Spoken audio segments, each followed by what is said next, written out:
5 minutes before 7 p.m., Alexander Blackwood opened Isabella Green's file for the first time, the literature professor's fallen daughter his mother had selected. He scanned the numbers. 28 years old, Harvard graduate, once prestigious family. Perfect for Nathan's caretaker role, he thought coldly. 3 blocks away, Sophia Green trembled before the mirror, wearing her sister's only decent black dress. She clutched her worn purse containing her mother's $50,000 hospital bill and the Columbia scholarship rejection letter she'd signed this morning. Alex drummed his fingers impatiently, counting down the seconds until he could end this duty to his mother. Sophia took a deep breath, knowing she was about to enter the life of a man who would never know her real name. Just let him agree to the arrangement, she whispered to herself, unaware that this very desperation would make her everything Alexander Blackwood despised most in this world. The Meridian restaurant buzzed with quiet elegance that only old money could afford. Crystal chandeliers cast warm shadows across mahogany tables where Manhattan's elite discussed mergers over wine that cost more than most people's monthly rent. Alexander Blackwood sat in the corner booth, steel-gray eyes scanning the entrance with predatory patience. At 32, he commanded an $800 million luxury hotel empire with the same cold precision that had built his fortune from nothing after his father's early death, left him responsible for his younger sister and widowed mother at just 22. Tonight felt different, another obligation in his mother Eleanor's relentless campaign to find Nathan a suitable maternal figure. The very phrase made his jaw clench. Nathan didn't need a mother figure. He needed protection from the kind of woman who would promise forever and deliver betrayal. Alexander had learned that lesson the hard way when Victoria Sterling had walked out on their marriage and 6-year-old son for a tennis instructor with better abs and fewer responsibilities. The memory still burned like acid in his chest. Coming home early to surprise his family, only to find Nathan crying alone in his room while Victoria packed designer suitcases. "I never signed up to be a single mother," she'd said without looking up, as if Alexander's 70-hour work weeks somehow made him the villain. "Jake makes me feel alive again." The restaurant door opened, and instead of the confident stride he'd expected from a Harvard graduate, a young woman hesitated in the doorway like a deer caught in headlights. Dark eyes wide with barely concealed panic, simple black dress that had clearly seen better days, chestnut hair pulled back in what was trying to be an elegant chignon, but looked more like desperation held together with bobby pins. This couldn't be Isabella Green. The file his mother's people had compiled showed blonde hair, sharp features, and the entitled smirk that came with generational wealth. Something twisted in Alexander's chest. Not sympathy, he told himself, but recognition. He'd worn that same expression of quiet desperation once, when he was 22 and drowning in his father's debts, trying to keep his family's construction business afloat while his mother fell apart. The difference was he'd clawed his way out through sheer determination. This girl looked like she was still falling. Sophia's heart hammered against her ribs as she spotted Alexander Blackwood in the corner booth.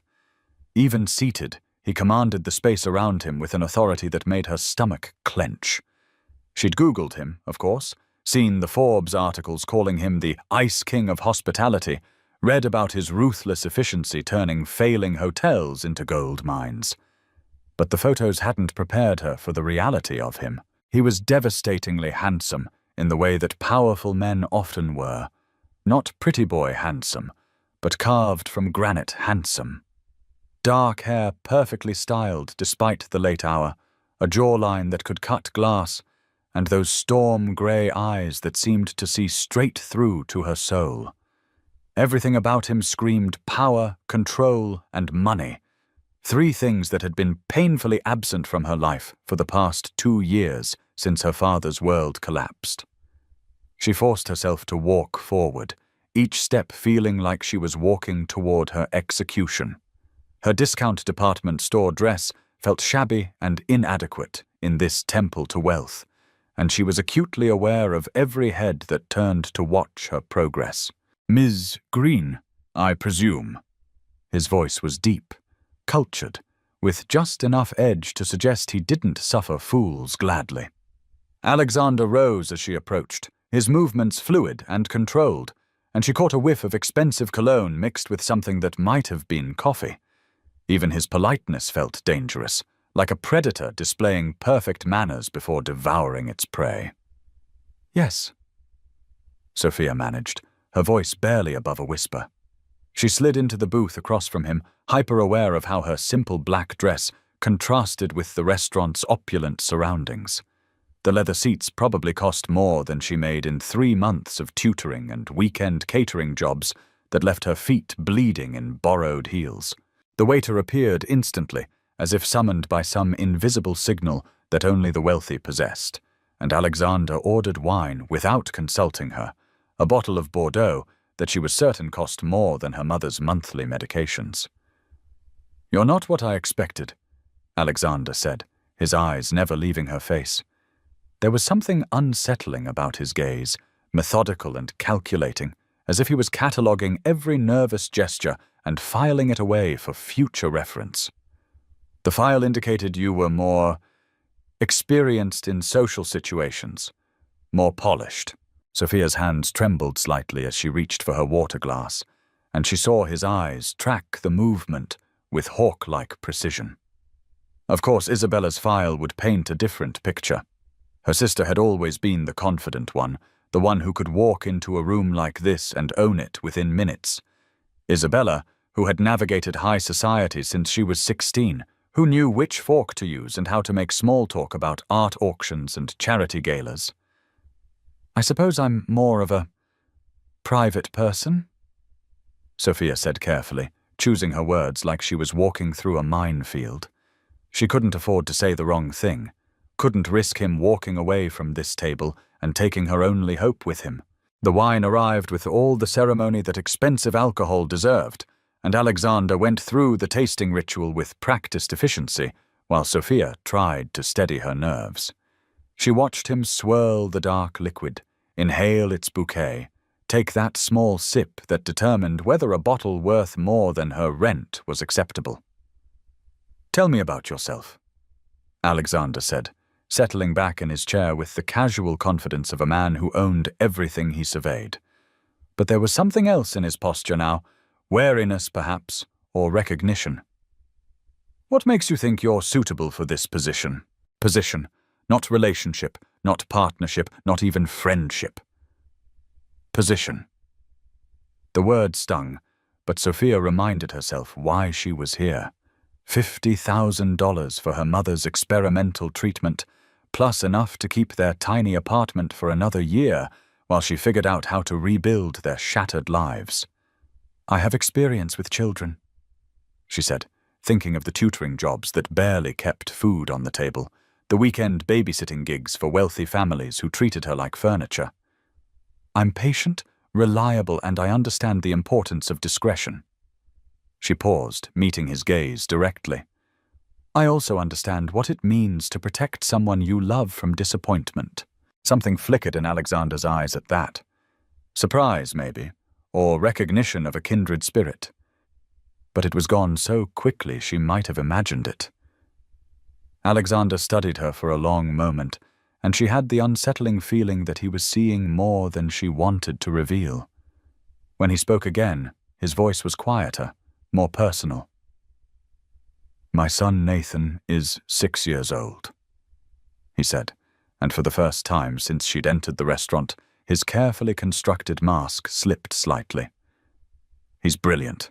Too smart for his own good, really.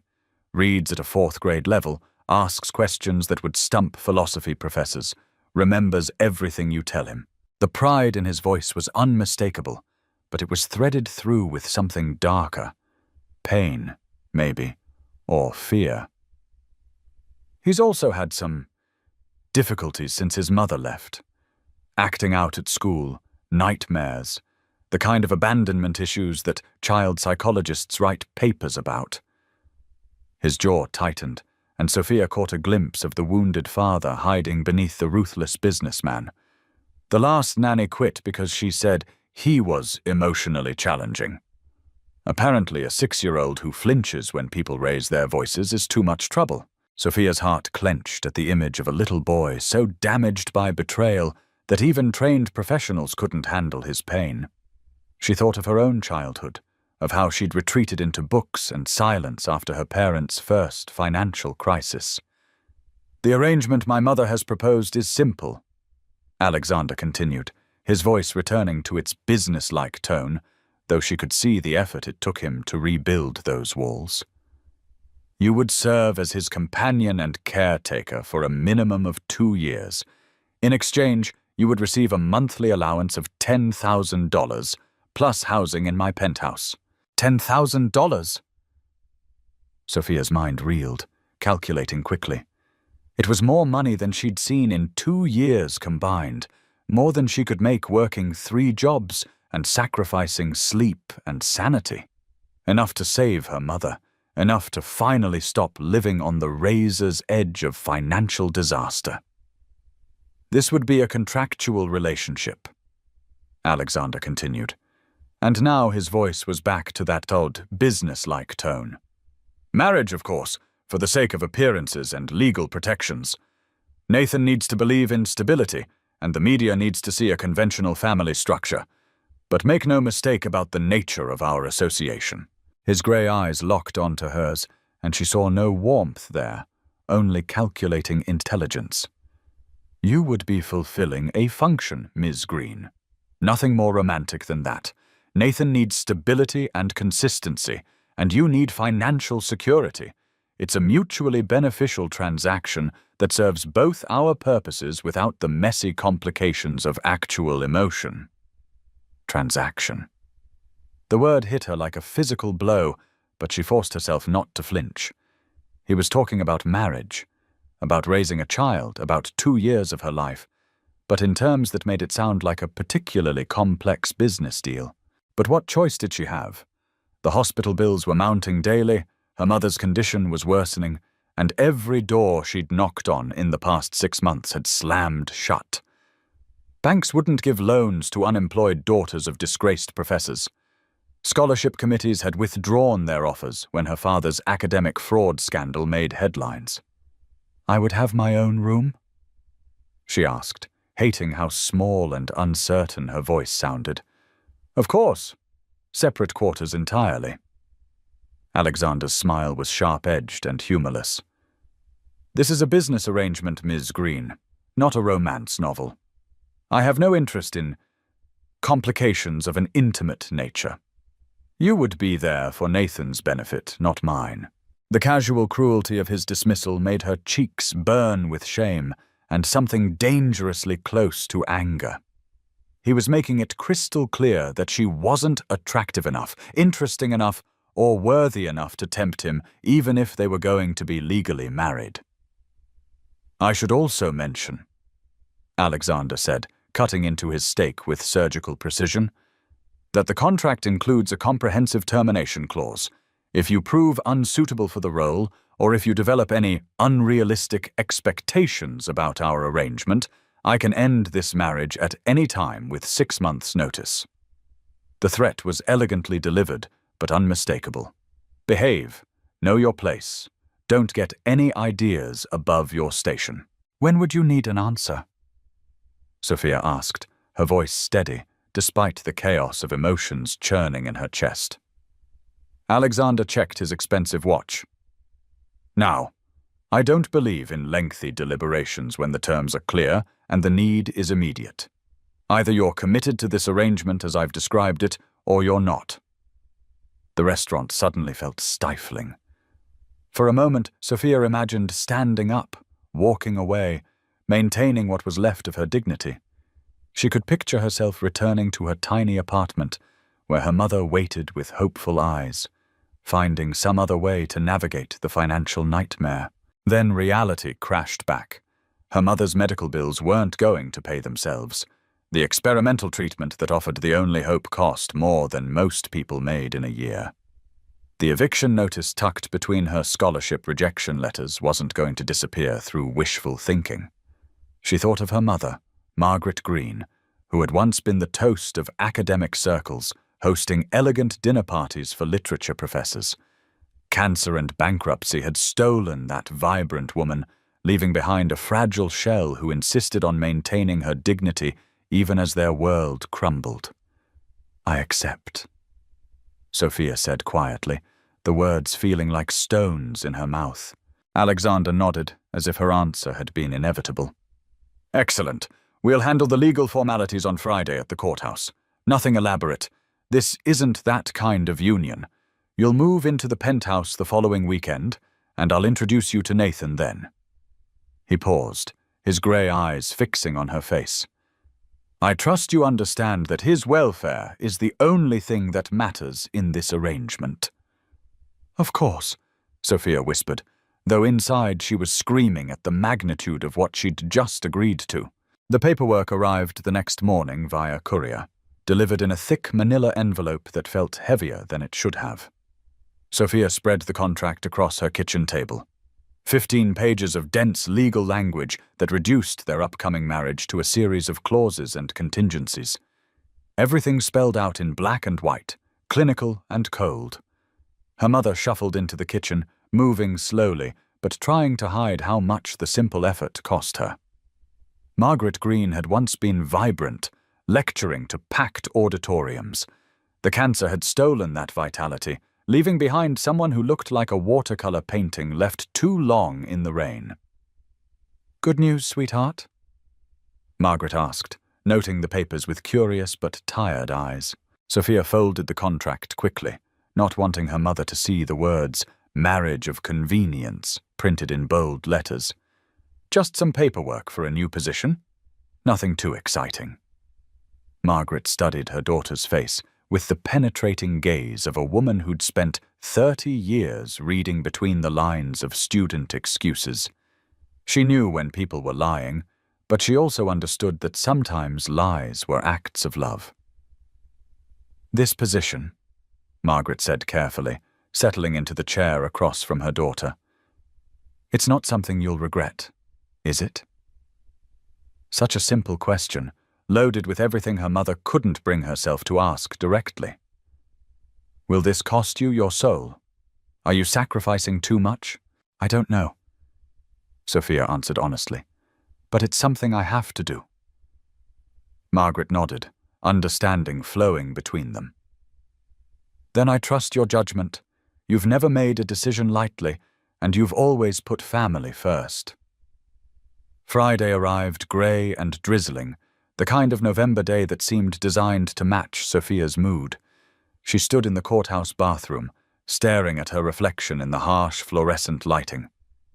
The dress she'd chosen was simple and elegant, navy blue because white felt like a mockery of everything marriage was supposed to represent. Her hands shook as she tried to fix her hair, and she wondered if other brides felt this sense of impending doom, or if that emotion was reserved for women entering into business arrangements disguised as sacred vows.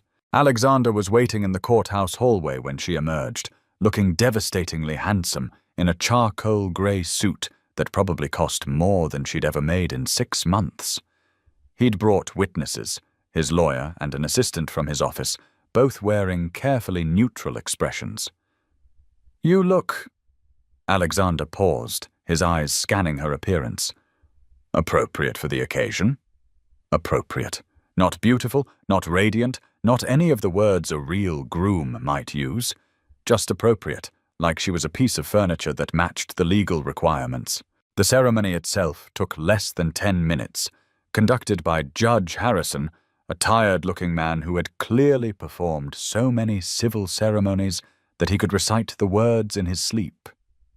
Alexander's responses were crisp and businesslike, delivered with the same professional tone he might use to accept terms of a hotel acquisition. When it came Sophia's turn to promise to love, honor, and cherish, her voice caught on the words.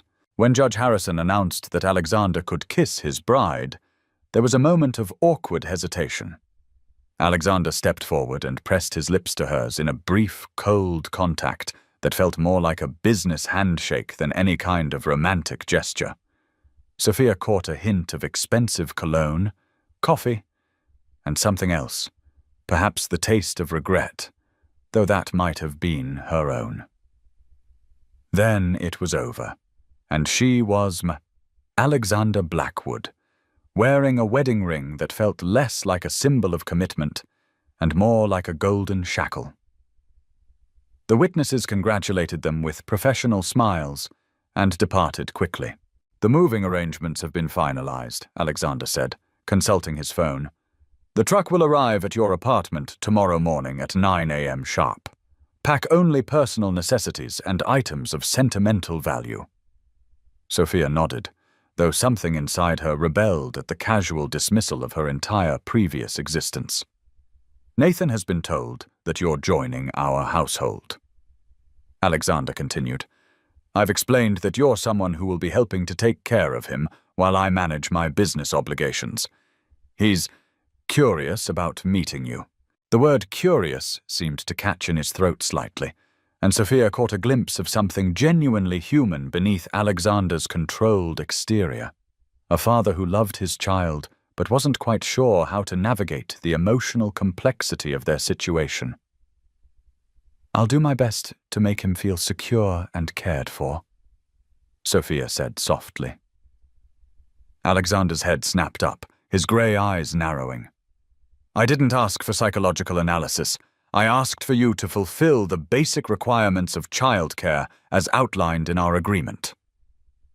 The sharp rebuke stung, but Sophia held her ground. "Taking care of Nathan's emotional needs is part of those requirements, whether you want to acknowledge it directly or not." For a moment she thought he might terminate their arrangement before it even began. Then he seemed to remember that they were legally married now, that getting rid of her would involve complications. "You'll address me as Alexander when Nathan is present," he said finally. "We need to maintain the illusion that this is a conventional family arrangement." Moving day arrived with cruel efficiency. The truck Alexander had arranged was 3 times larger than necessary for Sophia's modest possessions, a reminder of just how little she was bringing to this union. Her clothes fit into 2 suitcases, her books filled 3 boxes, and everything else that mattered could be carried in her arms. The Blackwood penthouse occupied the top 2 floors of a building that scraped the Manhattan sky, its glass walls offering panoramic views of Central Park and the city beyond. Sophia stood in the marble foyer, her meager possessions looking pathetic against the backdrop of obvious wealth. Everything gleamed. The floors, the fixtures, the crystal chandelier that probably cost more than she'd earned in her entire life. Alexander appeared from what she assumed was his study, still in his work clothes despite it being Saturday afternoon. He moved through his domain with the confidence of absolute ownership, his footsteps echoing in the vast space. "Mrs. Patterson will show you to your room," he said without preamble, gesturing toward a middle-aged woman in a crisp grey uniform who'd materialized silently. "She manages the household staff and will explain your daily routine." Mrs. Patterson stepped forward with a professional smile that didn't quite reach her eyes.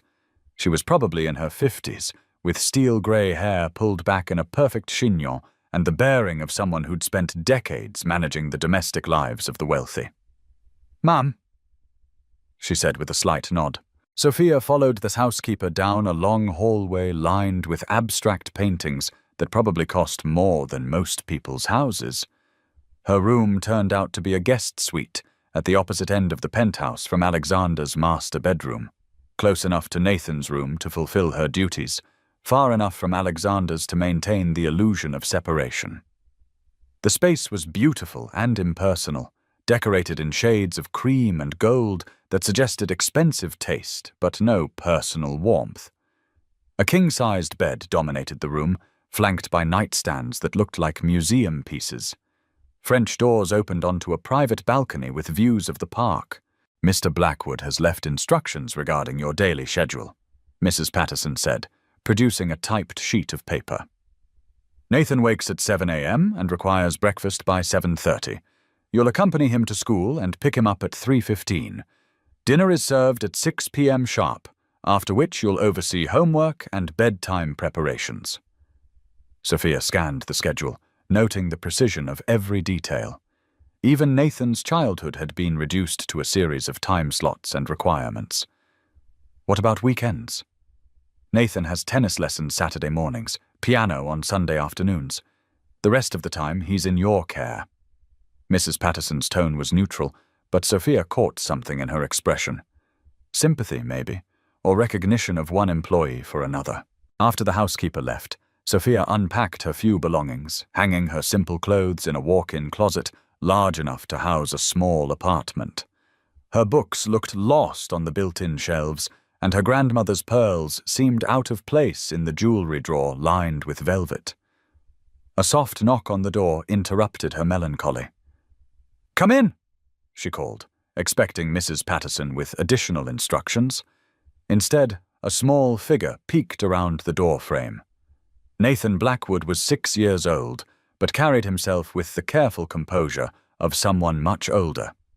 His dark hair was perfectly styled, his clothes pressed and spotless, and his grey eyes, so much like his father's, regarded her with curious intensity. "Are you my new nanny?" he asked, stepping into the room with the deliberate movements of a child who'd been taught not to touch things without permission. Sophia's heart clenched.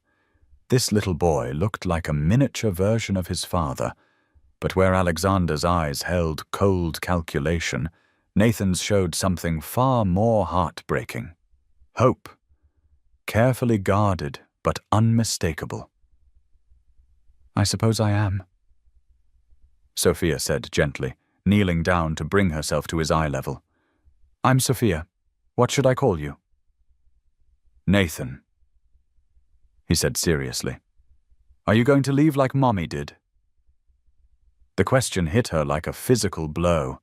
How many women had Alexander paraded through this child's life? How many temporary figures had promised stability only to disappear? "I'm not planning to go anywhere," Sophia said carefully. "But I understand why you might be worried about that." Nathan studied her face with an intensity that reminded her painfully of Alexander. "Daddy says you're going to live here and take care of me. But you're not my real mom." "No," Sophia agreed. "I'm not your real mom. But I can still care about you, if you'll let me." Something shifted in Nathan's expression, a crack in the careful composure he wore like armor. "Would you like to see my room?" he asked suddenly. Sophia smiled, recognizing the gesture for what it was. A tentative offer of friendship from a child who'd been disappointed too many times. "I'd love to." Nathan's bedroom was a study in expensive perfection, decorated in shades of blue and grey with furniture that looked like it belonged in a design magazine. Toys were arranged with museum-like precision on built-in shelves, and his bed was made with military corners. It was beautiful and sterile. "Do you like to read?" Nathan asked, gesturing toward a bookshelf filled with age-appropriate classics, each spine perfectly aligned. "I love to read," Sophia said. "Do you have a favorite?" Nathan hesitated, then walked to his nightstand and pulled out a worn paperback that looked distinctly out of place among the pristine hardcovers. "Daddy doesn't like this one because it's not educational," he whispered conspiratorially. "But I like the pictures." The book was a collection of fairy tales, its pages soft from repeated handling, and its cover creased with love. Sophia's throat tightened as she recognized the signs of a child clinging to wonder in a world that offered precious little magic. "I think fairy tales are very educational," she said seriously. "They teach us about bravery and kindness and the importance of believing in happy endings." Nathan's eyes widened. "Really?" "Really. In fact, I used to read stories like this when I was your age. Would you like me to read you one sometime?" The transformation in Nathan's face was remarkable. The careful composure melted away, revealing the 6-year-old boy underneath, eager, hopeful, and desperately hungry for the kind of attention that couldn't be scheduled or monetized. "Could we read one now?" he asked, then immediately looked stricken. "I mean, if you're not too busy. Mrs. Patterson says you have lots of important things to do. Sophia settled into the child-sized reading chair by Nathan's window, patting her lap in invitation. I can't think of anything more important than reading a story with you. Nathan climbed into her lap with the careful movements of a child who wasn't used to casual affection, his small body rigid at first, before gradually relaxing against her. Sophia opened the fairy tale book to a story about a brave princess who saved her kingdom through kindness rather than magic. She was so absorbed in Nathan's rapt attention that she didn't notice Alexander standing in the doorway until she reached the story's happy ending. When she looked up, she found him watching them with an unreadable expression, his grey eyes fixed on his son's face with something that might have been longing. Daddy! Nathan scrambled off Sophia's lap, his excitement genuine, but tinged with the wariness of a child who'd learned not to expect too much. Sophia read me the princess story, and she says fairy tales are educational. Alexander's gaze shifted to Sophia, and she caught a flicker of something, surprise, perhaps, or grudging approval. Did she? He said mildly. That's interesting. Can she read me another one after dinner? Nathan asked, bouncing on his toes. If Sophia doesn't mind, Alexander said, though his tone suggested he expected her to mind very much indeed. I'd be happy to, Sophia said. It's part of the job, isn't it? Alexander's mouth tightened almost imperceptibly. Indeed. Nathan, go wash your hands for dinner. We eat in 5 minutes. Nathan scampered away, leaving Sophia alone with her new husband in the sudden silence of the child's bedroom. Alexander stepped into the room, his presence immediately making the space feel smaller and more charged.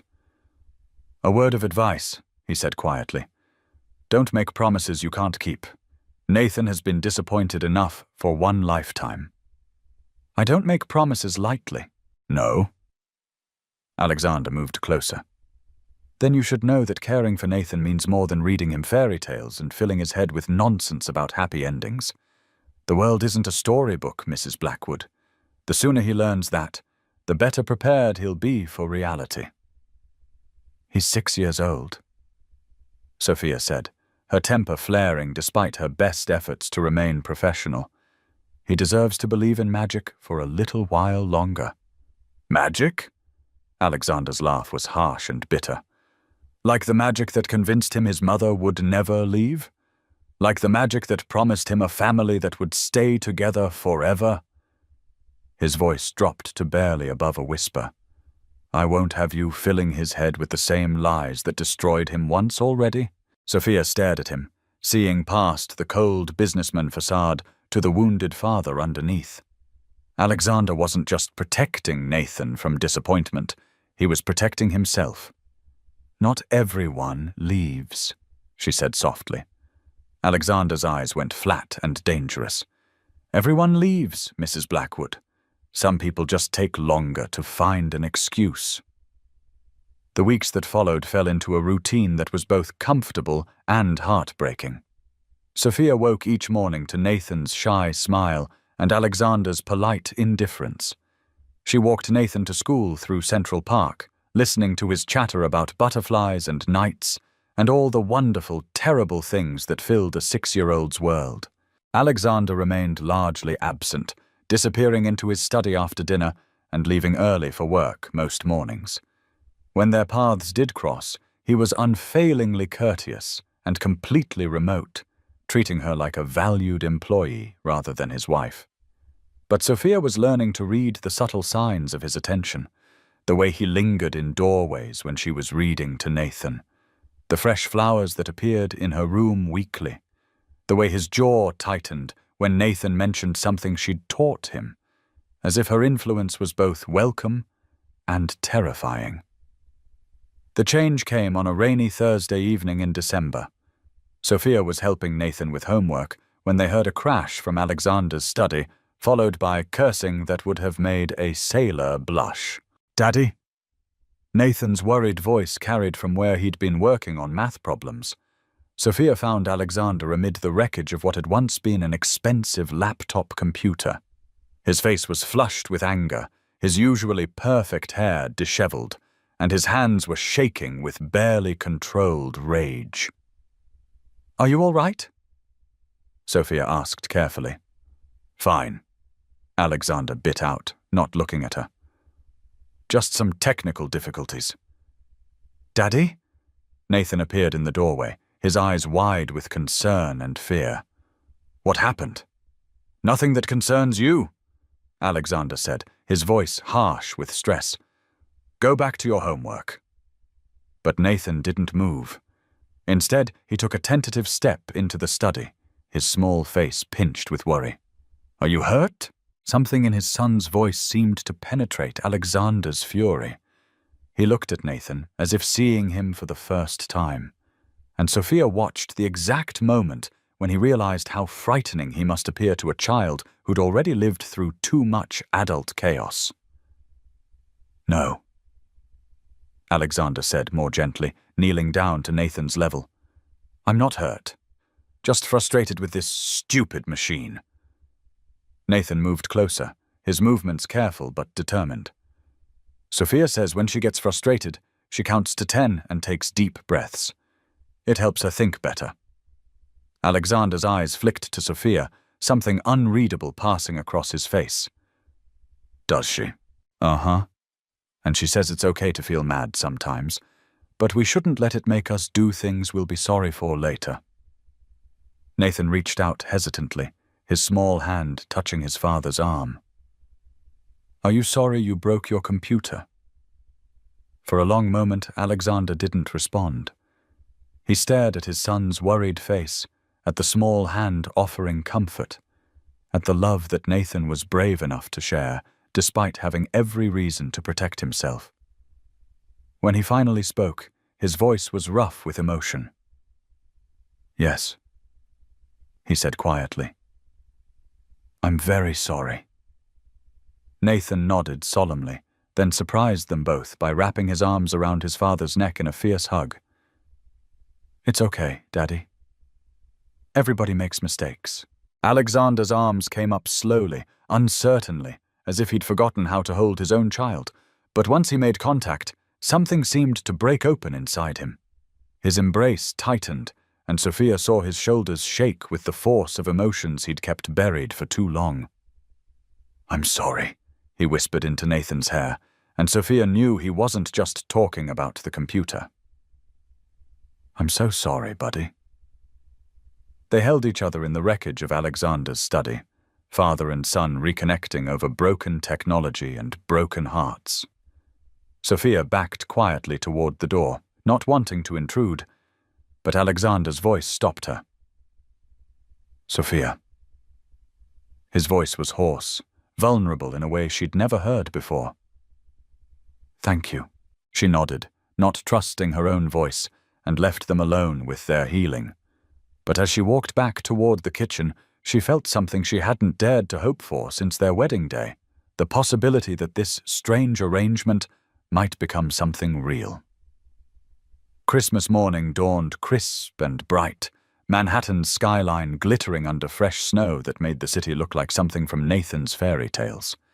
Sophia woke to excited footsteps in the hallway, and Nathan's voice calling that Santa had come. She found them in the living room, Alexander sitting on the floor in rumpled pajamas, while Nathan tore through carefully wrapped presents. The sight stopped her in her tracks. This was Alexander as she'd never seen him, hair messed from sleep, guard completely down, laughing at his son's excitement over a remote control helicopter. "Sophia!" Nathan launched himself at her, wrapping his arms around her waist. "Look what Santa brought! And there are presents for you, too!" Several elegantly wrapped boxes sat under the towering Christmas tree with her name on them. Sophia's throat tightened as she realized Alexander had included her in their family Christmas, despite all his warnings about professional boundaries. The presents were thoughtful and personal, books by her favorite authors, a cashmere scarf in the exact shade of blue she'd admired in a shop window, and a small jewelry box containing pearl earrings that perfectly matched her grandmother's necklace. "They're beautiful," she whispered, touching the pearls with trembling fingers. "Daddy picked them himself," Nathan announced proudly. He said they had to be perfect because you're perfect. Alexander's cheeks flushed slightly. Nathan tends to embellish. But when their eyes met across the room, Sophia saw the truth in his expression. He had chosen them himself, had thought of her while shopping, had wanted to give her something that would make her feel valued. They spent Christmas Day in domestic contentment that felt almost normal. They cooked breakfast together, Alexander proving surprisingly adept at making pancakes, while Sophia and Nathan provided commentary and laughter. They watched Nathan's favorite movies, played board games, and took a walk through Central Park, where the snow made everything look magical. For one perfect day, they felt like a real family. Alexander relaxed his rigid control, allowing himself to be silly with Nathan and almost warm with Sophia. Nathan glowed with happiness, secure in the love of two adults who clearly adored him. But reality returned the next morning when Alexander emerged from his study with the familiar armor of expensive suits and cold professionalism firmly back in place. The man who'd laughed while building snow angels was gone. As winter turned to spring, something fundamental had shifted in their household dynamic. Alexander still maintained his professional distance, still treated their marriage like a business arrangement, but the frozen wall around his heart had developed hairline cracks that let small amounts of warmth seep through. He started joining them for breakfast, listening with genuine interest as Nathan chatted about school and butterflies and the stories Sophia read him at bedtime. He asked Sophia's opinion on Nathan's education, actually listening to her responses instead of dismissing them as uninformed sentiment. Most importantly, he began hugging Nathan goodnight. Awkward at first, but growing more natural as Nathan's enthusiasm melted away his father's reserve.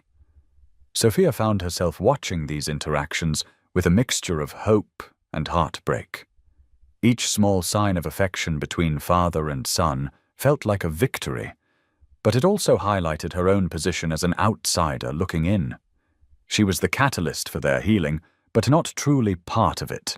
The reminder of her temporary status came sharply on a warm May morning when Nathan bounded into the kitchen with news that would change everything. "Sophia, guess what Mrs. Henderson told us yesterday?" Nathan climbed into his usual chair at the breakfast table, his face glowing with excitement. "She said butterflies that migrate together have a much better chance of surviving than ones that travel alone. Is that so?" Sophia smiled, pouring his orange juice and trying to ignore the way Alexander had gone very still at the head of the table. "Uh-huh. She says having a family makes all kinds of creatures stronger and safer." Nathan looked between his father and Sophia with innocent hope. "We're like a family now, aren't we? You and me and Daddy?" The question hung in the air like a grenade with its pin pulled. Sophia felt her chest tighten as she met Alexander's grey eyes across the table. For just a moment, she saw the same hope in his expression that was shining so clearly on Nathan's face. Then reality crashed back, and his face went carefully blank. "Sophia works for us, Nathan," Alexander said gently but firmly. "She's not your mother, and this isn't a permanent arrangement. You understand that, don't you?" Nathan's face fell, confusion replacing excitement. "But she lives here, and she takes care of me, and she makes you smile sometimes. That's her job." "But, Nathan!" Alexander's voice carried a warning that even a 6-year-old couldn't miss. "Sophia is here to help until we don't need her help anymore. Like a babysitter, but one who stays longer." Each word felt like a knife between Sophia's ribs. She'd known this moment would come eventually, the reminder that she was hired help, not family, that no matter how much Nathan loved her or how many cracks appeared in Alexander's defenses, she was still just an employee with an expiration date. "I see," Nathan said quietly, his voice taking on the careful control that always broke Sophia's heart. "I understand." But he didn't understand, not really. How could he? The adult world of contracts and convenience was too complex for a child who just wanted someone to love him unconditionally. Sophia watched him retreat back into his shell, saw the walls go up in his grey eyes that were so much like his father's, and felt something die inside her chest. "Excuse me," she managed, standing abruptly. I should check on lunch preparations with Mrs. Patterson." She fled the kitchen before either of them could see her tears, retreating to her room where she could fall apart in private. Through the closed door, she could hear Alexander trying to explain things to Nathan, his voice patient but distant, rebuilding the barriers that had taken months to tear down. The realization hit her like a physical blow. She was falling in love with them. Not just Nathan, with his brave heart and hungry hope, but Alexander too, the wounded man hiding behind business suits and bitter pragmatism, who was capable of such tenderness when he forgot to protect himself from it. And that was the cruelest irony of all.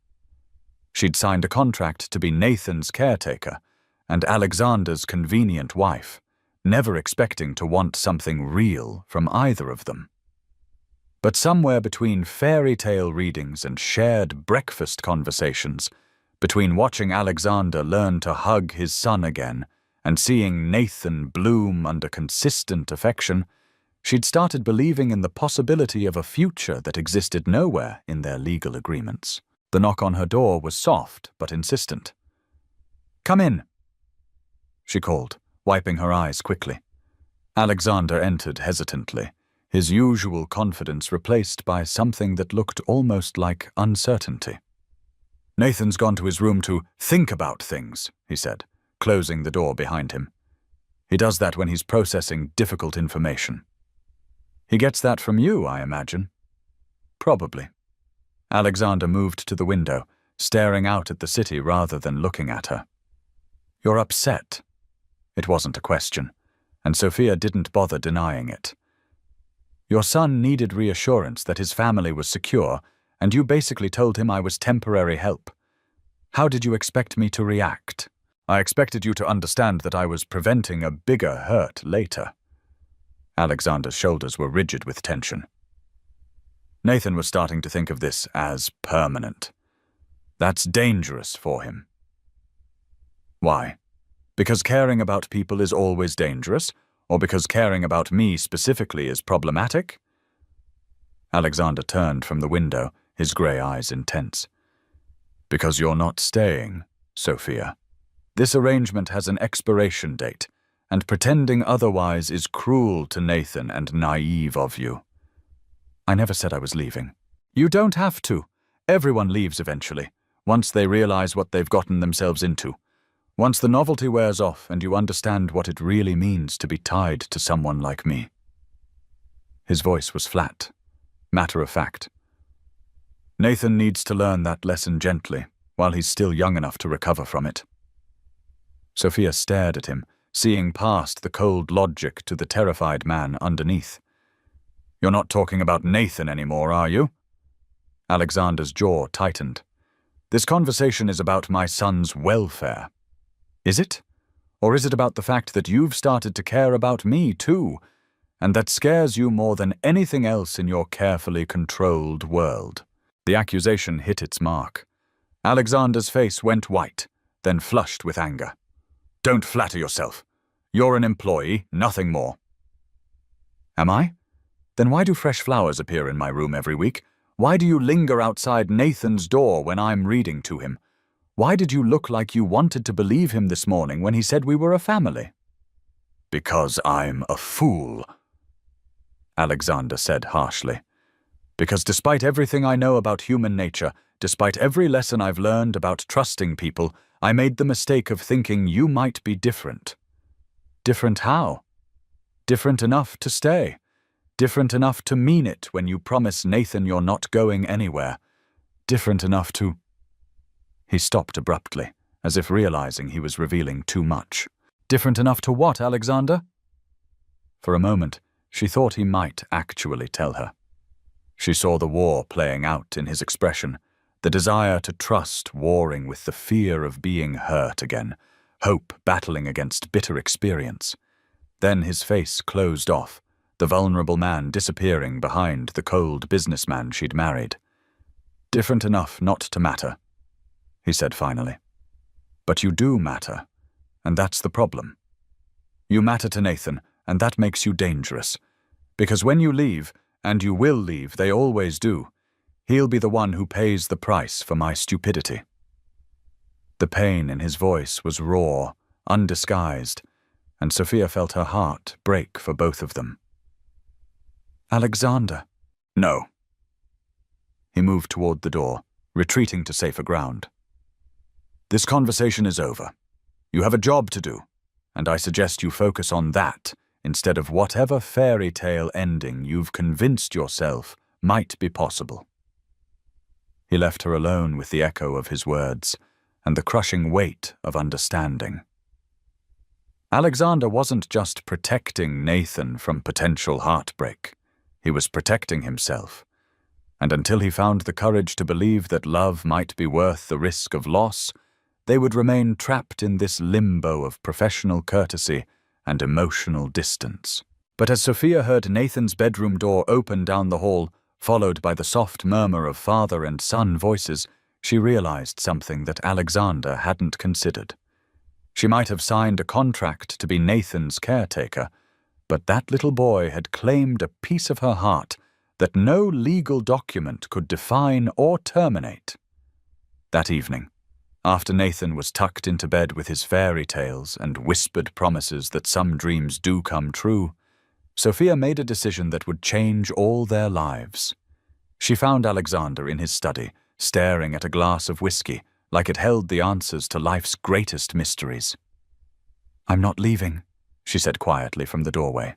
Alexander looked up, his mask slipping to show exhaustion and something that looked dangerously close to hope. "Sophia, I'm not leaving," she repeated, stepping into the room. "Not because of our contract, not because of the money, and not because I don't have anywhere else to go. I'm staying because Nathan needs me, because you need me, and because somewhere along the way I started needing both of you too." Alexander stood slowly, his movements careful and controlled. "You don't know what you're saying. I know exactly what I'm saying.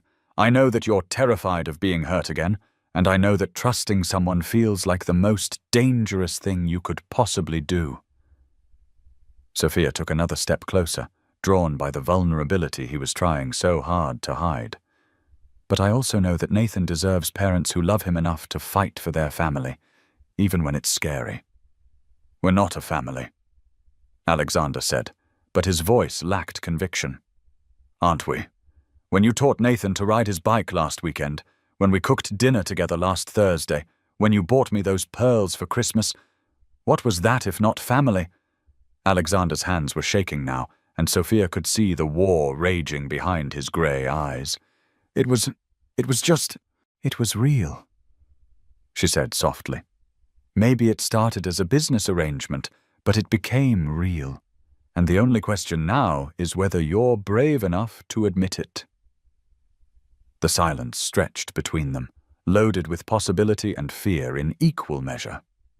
Then Alexander crossed the distance between them in 3 quick strides, his hands coming up to frame her face with a gentleness that took her breath away. "I'm terrified," he whispered against her lips. "So am I," she whispered back. "But maybe we can be terrified together." When he kissed her, it was nothing like their sterile courthouse exchange.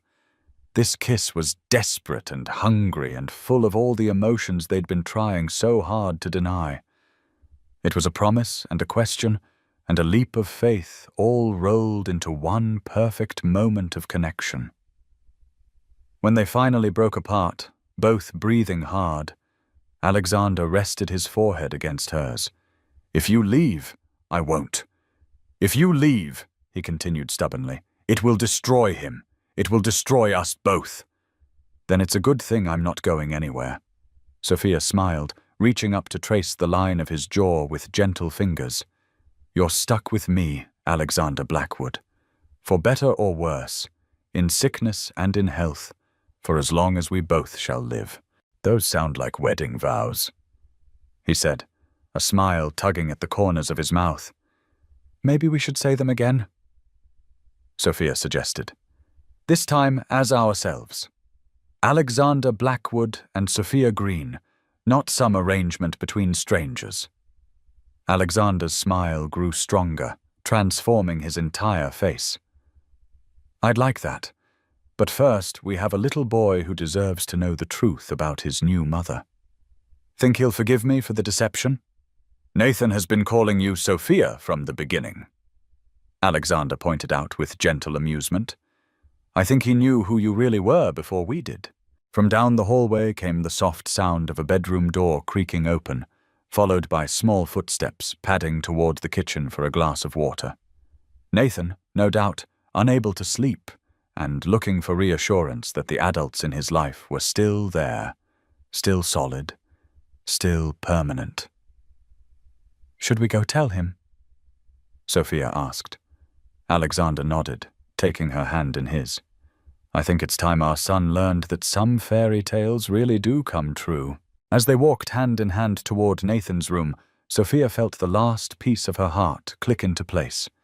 She'd come to this family as a desperate woman selling herself for money. But she was staying as something infinitely more precious, a mother, a wife, and a woman who'd learned that the best love stories aren't the ones that start with passion, but the ones that grow from patience, understanding, and the courage to believe in happy endings. Outside Nathan's door, they paused. Inside, they could hear him talking softly to himself, probably practicing what he would say if he asked again whether they were a real family. This time, Alexander realized with a start, they would have a different answer. This time, they could tell him the truth, that families aren't just born, they're built, one day and one choice at a time. And sometimes, if you're very lucky, the family you build is even stronger than the one you dreamed of. Together, they opened the door to tell their son the best fairy tale of all, the one where everyone lives happily ever after, not because it's easy, but because love makes it worth the fight.